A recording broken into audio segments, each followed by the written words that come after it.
오늘 예수님께서 말씀하신 8가지 복 중에서 5번째인 긍휼히 여기는 자의 복에 대한 말씀을 보겠습니다. 긍휼의 뜻이 그 말씀 그대로 풀면 불쌍히 여기고 도와준다는 그런 뜻이죠. 긍휼히 여기는 자가 복되다고 했는데요. 이런 가르침을 들을 때마다 이런 생각을 하기 쉽습니다. 공자도 비슷한 말 했고 여러 세상에 많은 사람들이 이런 말들을 했는데 그런 가운데서 이렇게 생각하면 안 된다는 거예요. 세상에서 말하는 가르침이나 성경이 말하는 가르침, 특별히 예수님께서 말씀하신 이 가르침이 표현만 약간 다르지 사실은 같은 가르침이야. 나는 교회에 왔으니까 예수님의 말씀을 듣는 거지. 이렇게 하면 안 된다는 거예요. 세상이 말하는 가르침과 예수님께서 말씀하신 가르침은 근본적으로 전혀 다릅니다. 산상수훈에서 복이 있나니 온유한 자, 의에 줄이는 자, 긍휼히 여기는 자, 마음이 청결한 자 하면서 그냥 이 본문만 보시면 그야말로 이 윤리가 되기 쉬워요. 윤리. 그냥 교회 안에서 말하는 윤리가. 성경 윤리가 아니잖아요. 앞뒤 문맥을 보시면서 보셔야 됩니다. 앞에 무슨 말씀을 하신 다음에 이 말씀이 있는 거예요. 앞에는 회개하라. 천국이 가까이 왔다는 거예요. 풀어서 말하면 내가 너희들을 죽음의 상태에 있는 죄에 잡혀서 죽음의 상태에 있는 너희들을 구원하러 왔다. 하나님께로 다시 돌아올 수 있도록 내가 너희들을 부르러 왔다는 거예요. 그건 다음 얘기했는 거예요. 그 전체 흐름을 잘 보셔야 돼요. 늘 강조하지만 성경뿐만 아니라 일반 책을 한 권 읽어도 전체의 흐름을 보고 이 말인구나 하셔야지 중간에 선택해서 보시면 코끼리 한 마리 잡고 맹인이 다리 잡고 뭐라고 말했습니까? 예, 꼬리 잡고 빗자루다 이렇게 나올 수 있다는 거예요. 자, 지난주에 또 편지를 한 통 받았는데요. 예, 이 편지입니다. 그 신천지에서 보낸 편지인데요. 내용 중에 이게 나와 있습니다.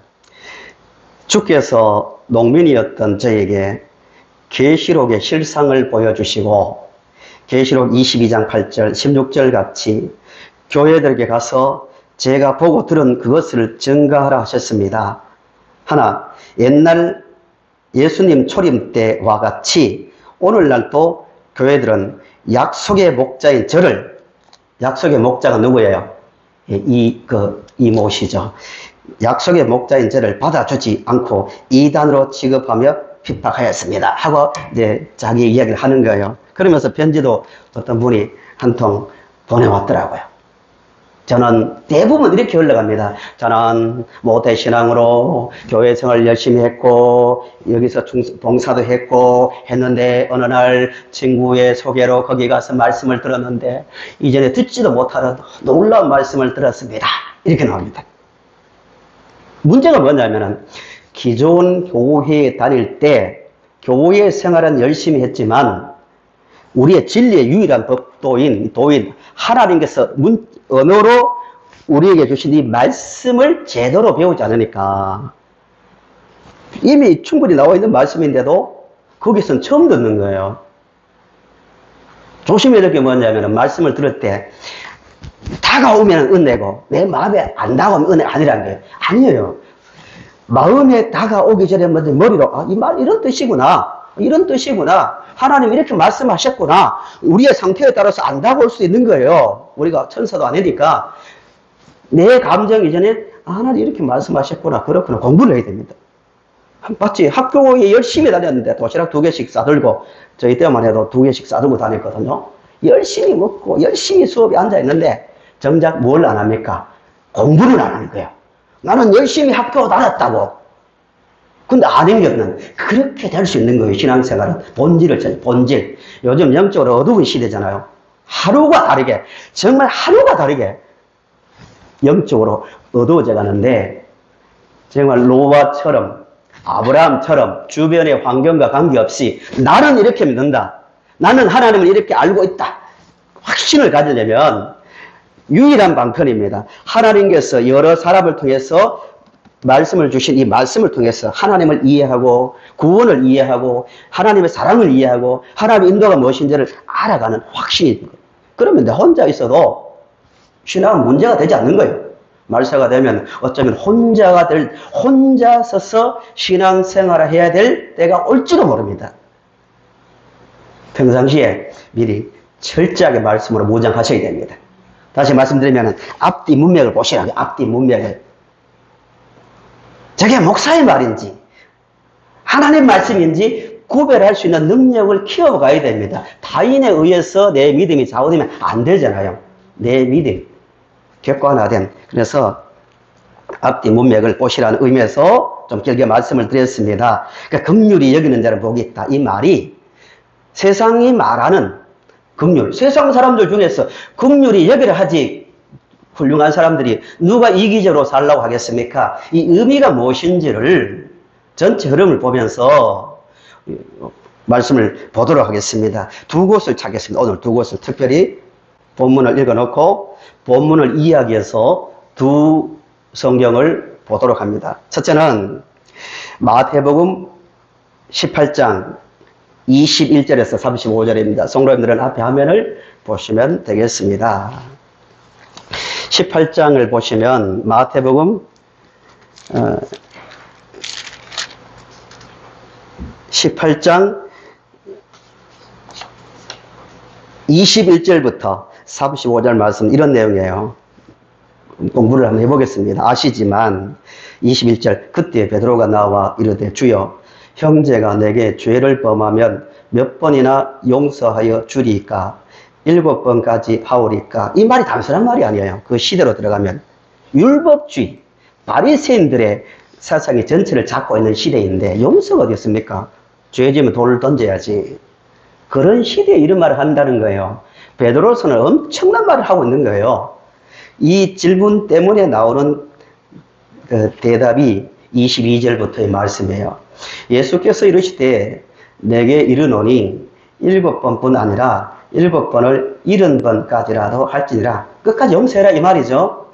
그러므로 뭐는 말합니까? 천국은 그 종들과 결산하려 하던 어떤 임금과 같으니 유명한 비유가 합니다. 어떤 사람이 있었는데 10,000달란트 빚졌다. 굳이 정확하게 환산 안 해도 지금으로 말하면 한 27조 정도 된다고 합니다. 학자들은 평생 갚아도 갚을 수 없는 빚을 졌다는 거예요. 어떤 사람이 졌는데 갚을 것이 없는지라 주인이 명하여 그 몸과 아내와 자식들과 모든 소유를 다 팔아 갚게 하라 하는데 못 갚으니까 엎드려서 비는 거예요. 참으소서 다 갚겠습니다 하닐 때 불쌍히 여겨, 긍휼히 여겼다는 거예요. 주인이 불쌍히 여겨 그 빚을 다 탕감해 주었다. 여기까지 좋은데 그 다음에 그 용서받은 종이 나가서 자기에게 100데나리온 빚진 자가 생각난 거예요. 만났습니다. 갚아라 이래 된 거예요. 엎드려 똑같이 빕니다. 조금만 기다려 달라고. 그러면 갚겠다니까 허락하지 않고 가서 빚을 갚도록 옥에 가두었다는 거예요. 그 소식을 10,000달란트 빚을 탕감해 주었던 주인이 듣고 이제 말합니다. 화가 나서 나는 너를 용서했는데 왜 그랬냐 하면서 다시 옥에 가두었다는 비유입니다. 비유는 잘 잘 아시는 말씀이죠. 핵심은 이 비유에서 핵심은 33절, 35절이에요. 35절을 보시면 내가 너를 불쌍히 여김과 같이 너도 내 동료를 불쌍히 여김이 마땅하지 아니하냐. 내가 너를 긍휼히 여겼듯이 너도 긍휼히 여김이 마땅하지 아니하냐. 너희가 각각 마음으로부터 형제를 용서하지 아니하면 나의 하늘 아버지께서도 너희에게 이와 같이 하시리라. 이 무슨 말씀이냐면, 특히 예수님의 가르침은요, 그 당시의 상황으로 들어가지 않으면 잘 이해가 안 됩니다. 그 당시에는 모든 제자들까지도 어떤 생각을 가지고 살았습니까? 소위 말하는 율법주의입니다. 율법주의. 예수님께서 이 땅에 오셨는데 너희들 회개하라. 모든 사람이 죄인이다. 스스로 구원받을 수 없다. 이게 선언이잖아요. 그 말을 안 받아들이는 거예요, 지금. 나는 율법을 지키고 있다고. 나는 지킬 거 다 지키고 있다고 하면서 예수님을 거부하는 사람들에게, 마태복음 주제가 그거잖아요. 예수님이 구원자다. 구원받을 방법이 없다. 다른 방법이 없다. 너희들 그거 못 지킨다. 그 이야기거든요. 그들을 책망하는 비유가 본문의 말씀입니다.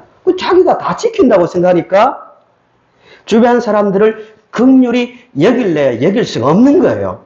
바리새인들의 기도를 보십시오. 하나님 감사합니다. 저들과 같지 않음을 감사합니다. 이게 그 의식이 그 시대의 모습이었습니다.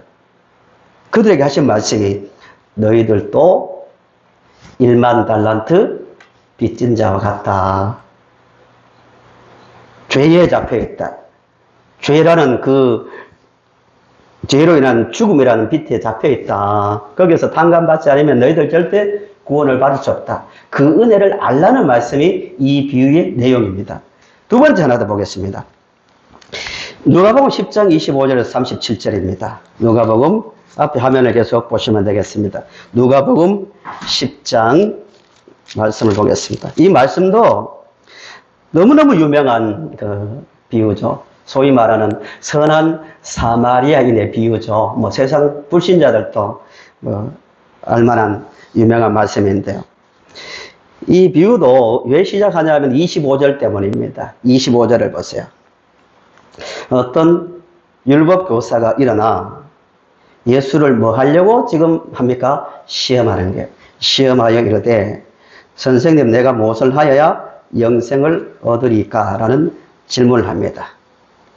시험한다는 말이 어떤 뜻이냐면은 예수님께서 지금 말씀을 계속 가르치고 있는 거예요. 듣다가 일어났거든요. 예수님은 계속 이렇게 말씀하시는 거예요. 모든 사람들, 세리가 되었든 누가 되었든 관계없이 구원은 무엇으로 받는다? 회개하여 하나님 아들 예수를 믿음으로 받는다. 믿음으로 받는다는 말씀을 했단 말입니다. 근데 율법 교사 입장에서 볼 때는 굉장히 불공평한 거예요. 아니, 저 죄인하고 율법을 지킨다고 생각하는 나하고 같은 취급을 받는다. 이거 불공평하다. 이 모순이 있다.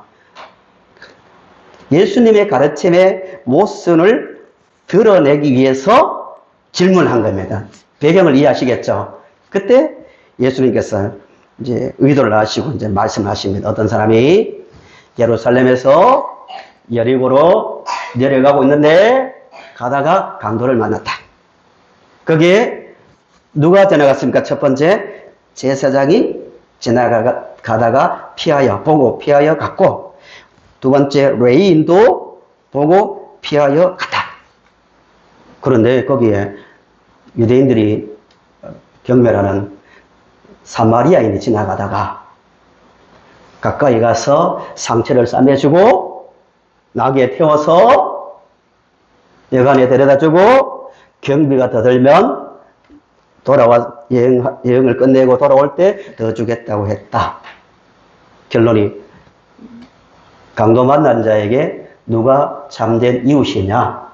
이게 너도 이와 같이 하라는 게 비유의 그 내용입니다. 이 비유를 보시면서 오해를 하시면 안 되는 게 뭐냐면은 너희들 선한 사마리아인처럼 그렇게 살아야지 이게 아니란 거예요.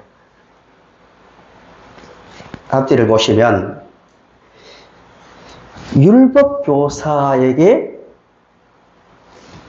자신들의 어리석음을 말해주고 있는 거예요. 본문 앞에 보시면 그 비유 앞에 화면에 없지만요, 이런 내용이 나옵니다. 천지의 주제이신 아버지여, 이것을 지혜롭고 슬기 있는 자들에게는 숨기시고 어린 아이들에게는 나타내심을 감사하나이다. 옳소이다. 이렇게 된 것이 아버지의 뜻이니이다. 이것이 무엇이에요? 이것을 지혜롭고 슬기 있는 자들에게는 숨기고 어린 아이들에게는 나타내심을 감사하나이다. 여기서 슬기 있는 자는 누구예요? 율법교사와 바리새인과 소위 말하는 제사장 같은 종교 율법주의자들이란 말입니다. 예수님께서 이것은 믿음으로 회개하라. 내가 하늘로부터 내려왔다. 너희들을 구원하러 왔다는 이 진리입니다. 이 진리를 그들은 거부하고 있는 거예요. 어린아이같이 단순하게 그 말씀을 받아들이는 자들에게는 들려지는 거예요. 그 이야기를 하고 있습니다. 그 이야기 다음에 이 비유가 있거든요. 그러니까 선한 사마리아인의 비유를 결론을 미리 말씀드리면 강도 만난 자가 누구란 거예요? 율법교사 당신들이란 말입니다. 너희들이 강도 만났다. 무슨 강도를 만났습니까? 사탄의 꼬임에 넘어가서 죄의 강도를 만나 죽게 됐습니다. 영적으로 거의 죽은 상태였습니다. 너희들 아무리 율법을 지키려고 노력해봐라. 지킬 수 없는 상태에 있다. 영적으로 죽은 상태에 있다. 그래서 누가 왔다는 거예요? 선한 사마리아인인 예수님께서 이 땅에 오셨다는 거예요. 내가 너희들을 구원하라. 너희들이 영적으로 죽은 상태에 있는 너희들을 구원하러 이 땅에 왔다는 거예요. 가서 이와 같이 하라는 말씀이 할 수 있다는 말이 아니라 못해, 해봐, 안 된다는 말씀입니다. 계속 본문을 다시 들어왔어요. 5장, 6장, 7장 뒤에 보시면 좋은 나무가 어떤 열매를 맺는다고요? 좋은 열매를 맺는다. 당연히 나쁜 나무가 나쁜 열매를 맺는다. 이 말은 너희들 가서 좋은 열매를 맺어, 좋은 행실을 행해, 이 말이 아니란 말입니다. 분명히 모두가 죄인이라고 했는데 좋은 나무가 어디 있습니까? 너희들 자신을 똑바로 하면 율법을 바로 배워봐라. 율법 교사들아, 율법을 바르게 배워봐라. 말씀을 바르게 배워봐라. 그러면 하나의 결론이 나온다. 모두가 어떤 나무다? 모두가 나쁜 나무다. 열매를 맺을 수가 없다. 영적으로 죽었기 때문에. 좋은 열매를 맺게 하려고 누가 왔다? 내가 왔다는 거예요. 이게 긍휼히 여기는 자의 복에 대한 말씀입니다. 먼저 긍휼히 여기려면 누구의 긍휼을 받아야 됩니까? 예수님의 긍휼을 먼저 받아야만 그 은혜 안에서 인간 본성이 조금씩 변화됨으로 참된 긍휼이 나오는 겁니다. 안 그러면 이 순서를 무시하면 그냥 기독교 윤리밖에 안 되는 거예요. 사랑하는 성도 여러분, 긍휼히 여기는 자의 복을 받기를 바랍니다. 주기도문을 보시면 주기도문에 우리의 저들의 죄를 사함같이 뭐라고 말하죠? 누구의 죄를 사해달라고요? 네, 이 말도 마찬가지입니다. 하나님, 제가 세상 살면서 세상 사람 용서했습니다. 그러니까 우리의 죄도 용서해 주세요라고 들으면 안 된다는 겁니다. 이 말은 하나님, 저는 그들을 용서할 수밖에 없는 죄인입니다. 저들이나 나나 하나님의 용서, 하나님의 긍휼이 필요한 죄인입니다를 고백하는 기도입니다. 안 그러면 하나님, 저는 세상에서 이렇게 하고 이렇게 용서했습니다. 그러니 용서해 주세요. 이 말은, 이 태도는 누구의 기도와 같습니까? 바리새인과 같다는 거예요. 하나님의 은혜가 아니면, 저를 돌아보면 돌아볼수록 아버지의 은혜가 아니면 살 수 없는 죄인임을 제가 잘 알고 있습니다. 그래서 당연히 그들도 저는 이해하고 용서했습니다. 이게 우리의 기도이자 긍휼히 여김받는 자의 기도입니다. 그 기도를 하는 만큼 교회는 달라질 것이고 주변은 달라질 겁니다. 반대가 될 수 있습니다.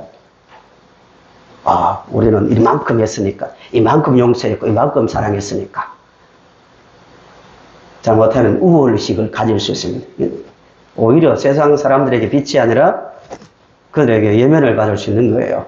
내 자신을 바로 알아야 됩니다. 그 출발점이 하나님의 긍휼이 아니면 살 수 없는 1만 달란트의 용서를 받은 자임을 아는 자가 가지는 복이 긍휼히 여긴 자의 복입니다. 로마서 3장 9절에서 10절을 보십시오. 지난주에 보신 말씀이에요. 예. 그러면 어떠하냐? 우리가 나으냐? 결코 아니라 유대인이나 헬라인이나 다 뭐 아래 있다고요? 아래 있다는 말 표현을 잘 이해하셔야 돼요. 아래 있다. 우리 힘으로는 죄를 극복해낼 수 없다는 이야기예요. 절대 안 된다는 거예요. 수평선이 있으면 노력하겠지만 죄 아래 있다. 우리는 이미 선언하였느니라 기록된 바 의인은 하나도 없나니 하나도 없다고 했는데 어떻게 우리가 긍휼히 여기기 때문에 긍휼히 여김을 받는다는 말씀은 있을 수 없다는 말씀입니다. 로마서 3장 19절에서 22절 또 이런 이야기입니다. 율법을 주신 목적이 뭐라고요? 우리가 어디 아래 있게 한다고요? 율법 아래 있게 한다. 있죠, 그죠? 우리가 알거니와 무릇 율법이 말하는 바는 쉽게 말하면 율법을 주신 목적, 십계명을 주신 목적이 뭐라고요? 율법 아래에 있는 자들에게 말한다. 20절 율법의 행위로 그의 앞에 의롭다 하심을 얻을 육체가 없다. 율법 아래에 있단 말은 율법을 알면 알수록 우리는 어떻다는 거예요? 그것을 지켜낼 수 없는, 도저히 지켜낼 수 없는 죄인이다. 그러므로 뭐가 필요하다? 긍휼이 필요하다는 거예요. 나는 인애를 원하고 제사를 원하지 않는다는 말씀이 그 말입니다. 너희들 그것으로 의롭게 될 수 없다. 하나님께 자비를 구해야 된다. 그 말씀입니다. 이번에 프랑스에서 올림픽이 계속 열리고 있죠. 지금 열리고 있는데 우리나라 선수들이 생각했던 것보다 너무너무 잘 싸우고 있다는 그 말을 들었습니다. 한국 사람들은 쏘고 찌르고 또 그죠? 죄고 너무 잘한대요. 참 기질적으로 큰 장점인 것 같아요. 근데 이 말씀도 바로 전주에 간단하게 말씀드렸는데요. 올림픽 개막식이나 폐회식을 제가 관심을 가지고 보는 이유가 뭐냐면은 그 시대의 문화와 사상이 다 담겨 나옵니다. 근데 충격적인 것은 다 아시죠?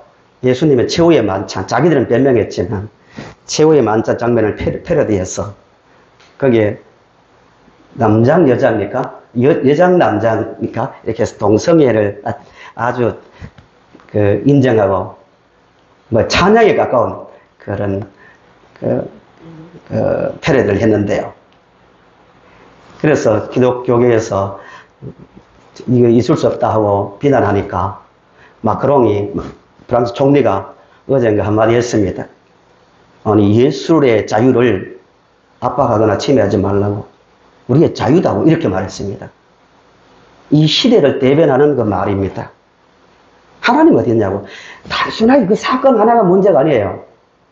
그 프랑스 혁명 이후에 철저하게 인간들은요, 하나님, 십자가, 천국, 이런 이야기는 아주 독선으로 취급해버립니다. 하나님이 어디 있냐? 하나님 인정하지만 다른 종교도 인정했는데 철저하게 무시하는 인본주의의 그 한 면을 보여주는 사건입니다. 앞으로는 이 속도가 더 빨라지고 우리나라에도 이제 들어옵니다. 앞으로 서울시장이나 대통령 될 때요, 동성애자들을 변호하지 않으면, 옹호하지 않으면 훨씬 더 표를 얻는 데 손해보는 나라가 될 겁니다. 흐름으로 가면. 이 사상을 잘 보셔야 됩니다. 무서운 시대입니다. 무장해야 됩니다. 철저하게. 그만큼 인간이 높아져 있는 거예요. 교만한 거예요. 인간은 틈만 나면요, 굉장히 끊임없이 일어납니다. 긍휼, 하나님의 긍휼, 하나님의 자비, 우습게 보는 것이 인간입니다. 노아 홍수, 창세기 6장부터 나오는 노아 때 너무 인간이 교만하게 타락하니까 물로서 심판했습니다. 그런데 11장 1절에 가서 어떻게 합니까? 얼마 가지 않았어. 자, 인간이 세상의 주인이다. 우리의 과학 기술로 좀 표현하면, 플러스 하면, 높은 도시를 만들고 탑을 쌓는 목적이 뭐예요? 신이 어딨냐? 하나님 웃기지 마라. 우리 과학의 힘으로 홍수를 멸할 수 있다. 이거거든요. 누구에게나 거기 남아있습니다. 이 시대에도요, 과학의 힘으로, 무슨, 인간의 생각으로요, 하나님의 이 말씀, 그럼 하나님은 천지의 주제이십니다. 우리의 주인이십니다. 우리를 먹이시고 입히시는 분입니다. 아버지의 긍휼하심이 아니면 일순간도 살 수 없는 연약한 인간입니다. 이 마음이 있어야 되는데요. 조금만 터만 있으면요. 무슨 소리 하냐. 뭘 하나님 앞에 비가 오기를 기도하고 뭐가 오기를 기도하냐고. 과학시대에 우리가 비를 내리게 하겠다고. 이런 시대에 살고 있습니다. 이런 시대에 물들지 않고 겸손한 마음으로 하나님의 긍휼을 구하며 그 겸손한 가운데서 다른 타인들도 긍휼로 대할 수 있기를 간절히 바랍니다. 말씀의 결론입니다. 우리 이미 하나님의 긍휼을 입었지만요. 세상을 살면서 하나님은 우리에게요. 연약함을 경험할 때가 있습니다. 그 철학자 야스퍼스라는 철학자가 있습니다. 인간 한계사항이라 하죠. 아무리 노력해도 인간은 죄의 문제 앞에서, 죽음 문제 앞에서, 어떤 사고, 이런 여러 가지 문제 앞에서 도저히 인간의 힘으로, 자신의 힘으로 극복할 수 없는 한계상을 만날 때가 있는 거예요. 기도생활을 해도 믿음이 좋아도요. 왜 그럴까요? 가다가 보면은 어떤 상처를 받아서 마음이 깨어지고 거기로 막 틈이 생기고 괴로워하고 그럴 때가 있잖아요. 예수 믿어도. 그러나 그 약함, 그 깨어짐을 통해서요. 그 틈으로 은혜의 빛이 들어옵니다. 그 빛이 들어오게 하기 위해서 하나님은 때로 연약함을 우리가 경험하게 하는 거예요. 그래서 하나님 역시 살면 살수록 은혜가 아니면 아버지의 불쌍히 여김이 아니면 절대 저는 바르게 살 수가 없습니다.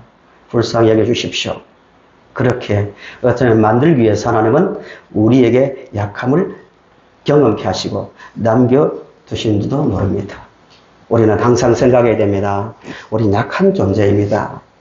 은혜가 아니면 하나님께서 거두어가시면 호흡을 정지시키면 몇 번 못 살고 끝나는 것이 우리의 존재입니다.